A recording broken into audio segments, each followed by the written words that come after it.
na bandeko boponi Africa Plus TV on a partagé basango ya République démocratique du Congo. Merci na fidélité pe confiance au pesaka biso po ete tomemela bino ba sango ya mboka na biso. Merci na ba nyonso bozali déjà en direct pour na partager live ya émission na bino préféré présenté toujours na mwana mboka Samba Olonga des pères et des mères.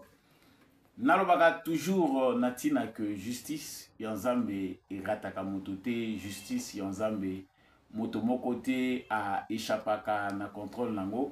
Soki okoki ko échapper na contrôle ya bato mokili yeba yango ke na contrôle yanzambe moto moko a échappaka azalite tôt ou tard biso nyonso to récoltaka ba fruit ya ba acte oyo biso to zali ko poser.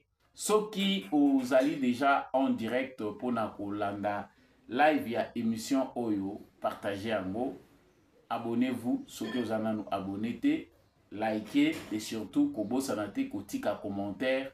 Depuis wapi yo zolanda biso na République démocratique du Congo, depuis wapi yo ozali ko landa biso à travers le monde.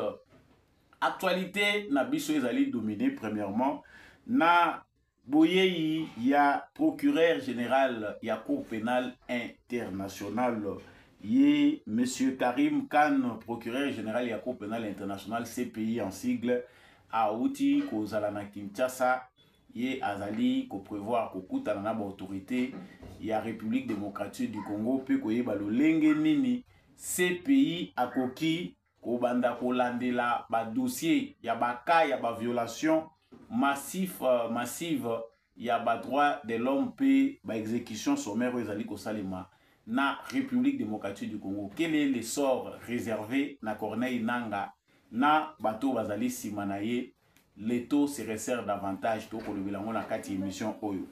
To kolobela pe na kati ya actualité oyo maloba ya Abbé Donatien Cholé ndenge akoma monseigneur Donatien Cholé via la Senko bango batalisi ke ezali na comportement moko ya stigmatisation ya baswahili à travers des provinces na République démocratique du Congo. Baswahili baza en insécurité, bazali na ba problème na certaines provinces ya République démocratique du Congo. Faux selon l'observateur rebelle balobi ke ezali faux. Monsieur Donatien Cholé azali ko jouer rôle moko ya mabe ya ko diviser ba congolais. Bisope na rédaction na bino to ko vendre la penda sujet wana poto lobela yango pour qui Donatien Cholé joue, pour qui la Senko joue. To ko lobela ngona kati émission bo découvrir banani bazali sima ya Senko, pourquoi un tel discours et pourquoi na moment aussi précis bobete Samba Olonga akota kapenda na mozindo pona ko bimisela bino vérité. Tokolobelango na kati ya émission na biso. Tokolobela ba décision oyo ezali ko tarder na niveau ya Conseil européen. Donc awa tozali koloba Union européenne bazali ko boya ko sanctionner Rwanda après semblant moko ya ko mettre fin na collaboration militaire topé coopération militaire na Rwanda. L'Union, le Conseil européen, bazali prêté ya ko sanctionner directement les Rwandais comme le font les Américains et voire même d'autres pays européens. Qu'est-ce qui se cache derrière cette réticence? Pourquoi Europe bazali ko décider, le Conseil européen hésite à donner des sanctions au Rwanda na rôle comme bazali ko jouer na agression contre la République démocratique du Congo. Wana pe ezali ma loba toko lobela na kati moko ya belema toko lobela na kati ya émission na biso ya mokolo lelo. Merci na ba nyonso bozali ko continuer ko rejoindre biso na kati ya plateforme oyo. Soki oza déjà en direct pour na ko partager basango ya République démocratique du Congo mona mboka Samba Olonga tombeli yo boye malamu na kati émission oyo boye ndenge nini to salaka partager live émission oyo like yango et surtout kobosana te ko s'abonner pe ko tika biso commentaire ozali muzalendo to pe FARDC na motema depuis wapi na République démocratique du Congo depuis wapi à travers les mondes. Partagez les lives de cette émission. Kabola penza live na voisin ozangisa yango te to kolobelango na kati émission na biso ya lelo. Balobaki que ezali facile pour na bango bazali koya. L'objectif c'est de changer les régimes. Pouvoir ya Félix Tshisekedi ezali basé sur une dictature, gouvernance ezali chaotique. Corneille Nangaa et les autres Congolais qui ont accepté à couper Sababeki na Paul Kagame bazali à la base ya ba massacre pe extermination ya ba population civile à l'est ya République démocratique du Congo. Mikole outi kolekatolo ba ya maintenant 3 jours. Ba outi ko rapporté via tous les médias que ce soit nationaux et internationaux ba exécution sommaire ou salami na ville ya Goma. On a massacré plus de 50 personnes sous prétexte que bazali soit des militaires, soit des familles des militaires. Et puis bazali ko justifier acte na bango balobi ezali ratissage pour na mettre fin na batu oyo babatamaki bazana baminduki na kati ya population. Ces exécutions s'ajoutent à d'autres exécutions oyo et salami na ville ya Goma, na Bukavu et partout où l'armée rwandaise occupe les territoires de la République démocratique du Congo.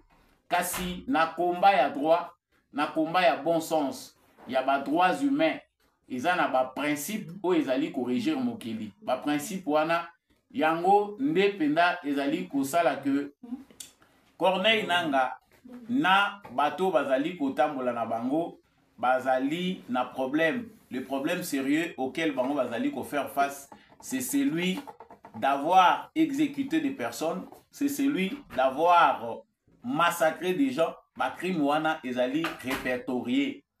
Félix Tshisekedi na visite à Salaki na akendaki to na voyage à Salaki na Allemagne pour na réunion munene ya sécurité. Il a eu l'occasion ya kokutana na procureur général ya CPI. C'est depuis 2022 que la République démocratique du Congo, en collaboration, parce que tozali moko ya ba pays signateur ya traité ya Rome oyo ezali kopesa lieu na création ya cour pénale internationale. Na politique wana CPI na ba état oyo bazali membre bazalaka na politique ya complémentarité en termes de justice. Ezali na ba crime oyo ezali recensé sur le plan international oyo esalaka que ba état bakoki ko renvoyer yango directement pour que la Cour pénale internationale a se chargé na yango. Na cas précis, yango tozali koloba que les taux se resserrent davantage autour de Corneille Nangaa na bato bakanisaki keza pete. De plus en plus, eza na ba Congolais toloba que depuis 1997 oyo Musée Laurent Désiré Kabila à Kotaki, na République démocratique du Congo, accompagné des Rwandais et des autres qui ont traîné pour accéder au pouvoir. Les cycles de massacres, de viols, et aussi la na est de la République démocratique du Congo. Des rébellions, il y a des formes nyonso et botami na est de la République démocratique du Congo. Oyo viol, ba tuerie, ezali moko ba ya ba armes, oyo ba terroristes. Bazali ko utilisé pour exploiter les sous-sols na est ya République démocratique du Congo. To banzaki que tant toza ko kende dialogue inter-congolais logo les salami. Ba Congolais ba trouver compromis que désormais il n'est plus question ya ko kende kokota zamba ko massacrer ba propre frère na bino pour na koya ko accéder na pouvoir. C'était une base. Ezalaki moko ya ba conclusion ya accord global et inclusif. Oyo dialogue inter-congolais pesaki pour que ba Congolais ba mettre fin à cycle wana. Mais malheureusement, régime ya Joseph Kabila et d'autres Congolais oyo ba monaki komaki cop na bango pona ko accéder na ba fonction politique ba tikité ezaleli wana. Lelo oyo Corneille Nanga ngana bengaka ye Corbeil. Monsieur Corbeil Nanga amoni ke ezali important na ye na Joseph Kabila po na kokende lisusu ko massacrer ba Congolais. Ba Congolais bazala lisusu massacrer sous prétexte que bango balingi ba accéder na pouvoir. Lelo bango bamonaki yango maseki parce que après avoir utilisé naza kozongela maloba ndeko moko alobaki na ba réseaux sociaux Nanga aza lokola comment on utilise ça ndenge ni babengaka yango Nanga azali lokola moko ya babiloko ba utilisaka usage unique après avoir utilisé bazali kubwaka, c'est-à-dire na sens correct koko lobaki aza lokola ba préservatif o bato basalelaka après babwaki. Corneille Nanga devait s'inspirer na Kunda Batoire, na Bosco Tanganda. Bato oyo ba utilisa bango, à la fin ils les ont abandonnés. Parce que à la fin, lorsque les droits doivent triompher, lorsque vérité éclataka, balukaka mutu nini bakoki ko sanctionner pona ko zipa dossier wana. Lelo oyo Corbeil Nanga sous la direction de Joseph Kabila bakanisi que eza possible aujourd'hui. Mboka na biso toza na soni pe pasi mingi ya ko constater que un ex-président de la République un ancien président de la République na ancien moko président ya CENI basangani po bakende kosala mouvement rebelle contre la République. Mboka na biso toyebite nini oyo biso tosali na nkolo poto mériter makambo ya boye. Un ancien président de la République na un ancien président ya CENI bazali ko s'accorder pour na koboma ba Congolais pour ba changer trajectoire ya makambo ndenge etikela maki na mboka. Monsieur Corbeil Nanga doit savoir que la porte de la prison aza musika te na porte ya prison. Couverture oya kanisa ikaza kozwa na Rwanda. Plan oyo bachaki balobi ke eza facile tokokende toko renverser Tshisekedi lokola échoué place na bango eza na prison. Lelo oyo Kabila aza kobima pour venir défendre les M23, défendre les Rwandais, ko dédouaner Rwanda kolobaki problème eza congolais. Les Congolais sont étonnés. Monsieur Joseph Kabila et Corbeil Nanga sont des futurs, sont des candidats à la CPI, des futurs prisonniers ya Cour pénale internationale. Ba Congolais oyo tozali déjà komona oyo tozo comprendre de quoi il s'agit. Toyebi que Monsieur Corbeil Nanga c'est sa fin. Ba massacre nyonso ekochama na mukongo na bango na bato nyonso bango ba utiliser. Ce gens-là oyo bazali koposer ba acte ya ba exécution suka na bango ezali que bakokanga bango. Yango procureur à CPI asia yeli bango. Biso toza na problème te. La liste est déjà là. Oza na mboka okokima te. Ye moko Kagame kuta zo yoka mutu passe. Le monde entier est en train de se rabattre sur lui. Mais yo Nanga sort na yo kozala nini? Malamu timola libulu omitia na kati ozipa po bamona o libela te. Mais même libulu soko mizipi ba yebi ke Nanga zawana ba ko bombarder wata likolo. Il y a des gens qui n'ont pas encore compris, il y a des idiots qui n'ont pas encore compris dans quelle direction souffle le vent. Monsieur Corbeil Nanga na bakabiliste nyonso ya trena ki alobi que tokei poto kende kozula pouvoir to bandela wapi toke ko bandela lisusu na Kivu poto ya kozonga kotoyo. Monsieur s'est trompé d'époque. La porte de la prison o baninga kutu ba umelaki. Mais yo eza pasi pona yo rébellion ya kimukolo baninga babandaki bazalaki jeune. Yo na ebele ya mandefu ya pembe oza ko chango ba coin okanisi okomi superstar. Ezali mawa mingi. Ayebisaki bino ki aventure oboza ko meka wana ebo koma na ngoti na suka te. Boya Kishasa. Bato bazali ko applaudir bino. Boya Kishasa. La porte de la prison va s'ouvrir. Et tout le monde a bangondenge bakokende. Mboka o eza ko continuer kozala mboka kosakana na ngoti. Tana ye eza compté. Ba crime bazo otagela ye eza ko mimaye vers la chute de son pouvoir. Cette colère là ezali ko se rabattre sur bande konabiso ba congolais oyo baza ko tomber victime. Ya kanda ya ba Rwandais, le fait que stratagème na bango, complot na bango ezali mise à nu. ils doivent se venger sur les Congolais. Mais c'est ce moment-là que M. Donatien Chole, pour Abe Nangate, Azape Monseigneur Nangate, il y a bande konabiso ya catholique. Je ne suis pas catholique. Et ça, la page que Senko Azali Kosala ta communiqué concernant bande konabiso baza ko massacrer. Mais la Senko fait un communiqué pour dire que Baswahili baza stigmatisé. Il parle de quel Baswahili? Nalobaki na ba mission belé awa que makambo biso toza komona to lukela mokombo te. Il y a des agents du service de renseignement rwandais mais qui sont des Congolais. Ils ont des Congolais oyo bazali utilisé la stratégie à Kagame et parmi ces Congolais se trouvent des prêtres catholiques. Comment imaginer qu'un prêtre biso tozo vivre na Kinshasa? Est-ce que Malobaya Senko ezali appuyé par des faits vérifiés? Est-ce que ezali na plainte moko déposée auprès de la justice congolaise oyo Mouswahili moko azali agressé parce qu'aza Mouswahili parce qu'azolo Baswahili? Il n'y en a pas. Nous vivons dans la ville de Kinshasa. Tozali Baswahili bazali tokolina bango bazali ko vivre ebele. Ils sont dans le gouvernement, ils sont dans l'armée, dans la police.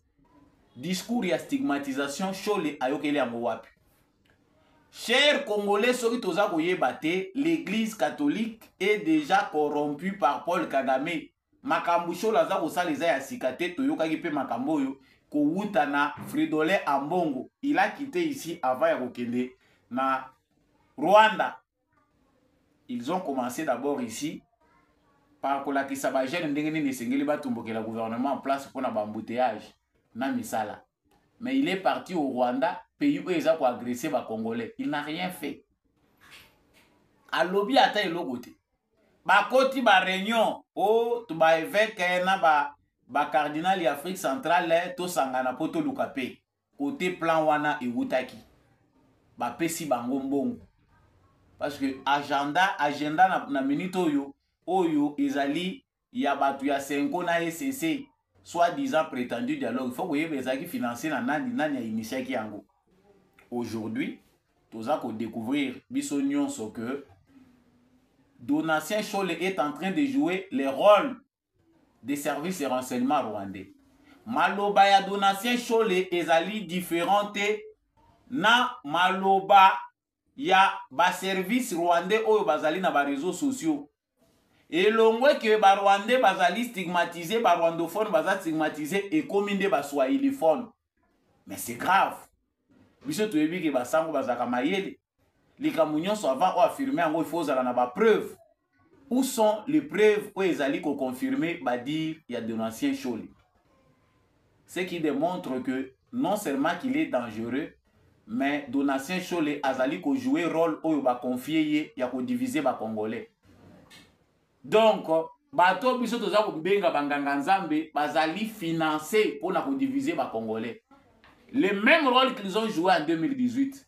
Yango rôle bazali ko continuer ko jouer chaque fois ba pesa ka bango ba mbongo pour ba diviser biso. Elongwe makambu ya ba nomination tribale, elongwe ya ba rwandophone o bazali stigmatisé et comme likambu ya ba swahiliphone. Ça, c'est le jeu des services de renseignement rwandais. Et ils ont bien visé baluki batunini o toko ko chama lobo na munoko na bango po trouble désordre kota na Congo biso to profiter nango. Bosuki. Makambo nyonso ezali kolobama ezali lokuta cher congolais. Nous ne pouvons pas accepter que ba individu moko bayaka ko humilier biso à chaque fois. Ils sont d'accord to cause la d'accord nango soki mokete. Ba congolais bazali déjà prudent. Toye ba côté la aventure oyo parce qu'ils allaient tenter de diviser biso. Tout comme les sous que o ba Swahili baza stigmatisé. Les Swahili ba stigmatisé par rapport à quoi?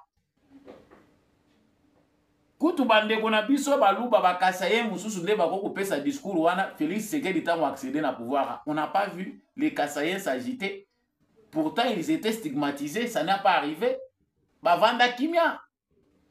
Non, non, non, non. Monsieur Donatien Chole doit être arrêté.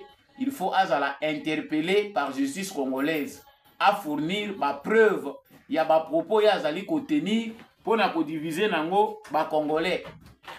Les service na biso ya renseignement, na justice na biso, laxisme eleki mingi.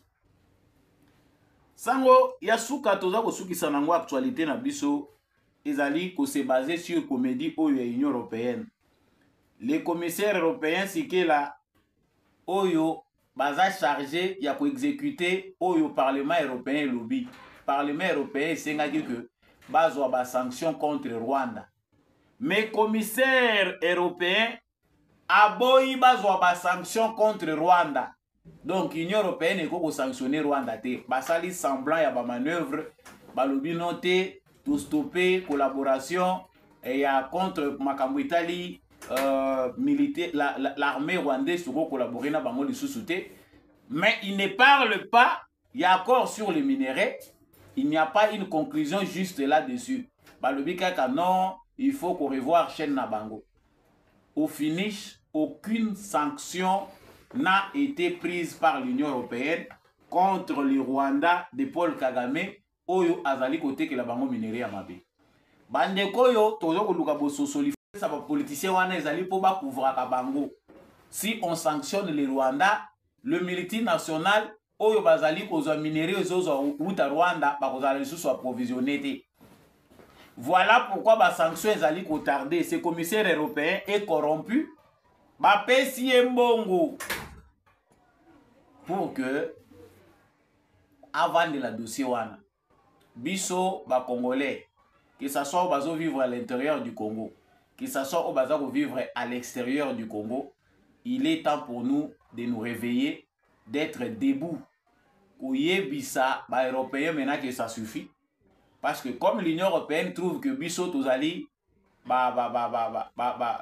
tout le bandenge nini tozali ba sous-homme, que biso tozana ba droite, il faut pas massacrer biso.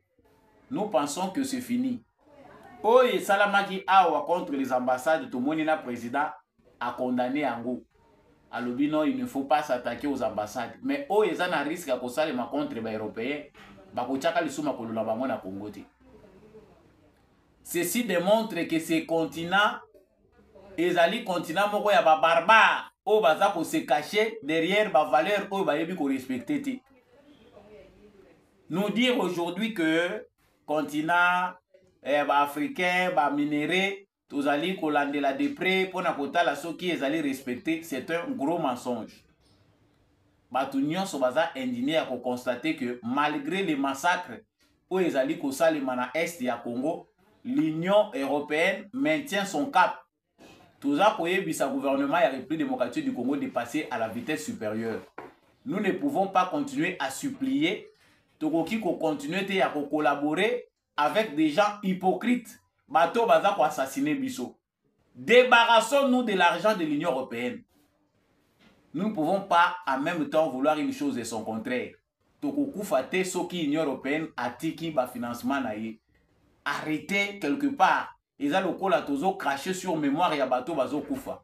Stoppons notre collaboration avec l'Union européenne. Tondi malisu soute que l'Union européenne aya kopesa biso 15 millions d'euros, 20 millions d'euros, 50 millions.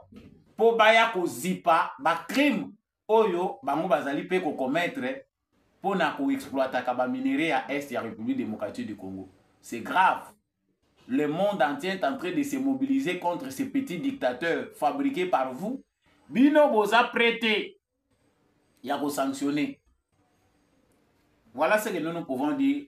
Ezali que chers Congolais, ezali tes sentiments, moko ya haine vis-à-vis des Européens, mais nous devons nous en débarrasser. Nous ne consommons rien dans notre plat européen. Il est important que les membres et le gouvernement congolais adoptent attitude moussous. On ne peut pas, pendant ce temps, chercher à plaider auprès des Européens pour qu'ils sanctionnent les Rwandais comme s'ils n'ont pas de yeux. Le mieux à faire, c'est d'arriver au point de couper les ponts. Comme ça, ils vont comprendre que tout site lembi. Émission Nabiso ya mokolo lelo ekomi na suka. Je remercie bandeko nyonso bino bo betili bakuma lamu pona kolanda yango. likez vidéo oyo, partagez yango, kobosana te kotika commentaire. Depuis wapi ozolanda biso na République démocratique du Congo, depuis wapi yo ozali kolanda biso à travers le monde. Laissez un commentaire, abonnez-vous aux Wazalendo depuis wapi na République démocratique du Congo. Merci à tous ceux qui nous ont suivis depuis les États-Unis. Bon, se mobiliser davantage pour na barrer route na l'association rwandaise oyo bazo kolinga ko propager mensonge pour na ko éterniser topé ko poussa les sous mikolo ya Kagame na pouvoir pour à continuer à agresser République démocratique du Congo. Contactez-moi à plus 243 82 349 65 26. On se retrouve prochainement avec un nouveau numéro.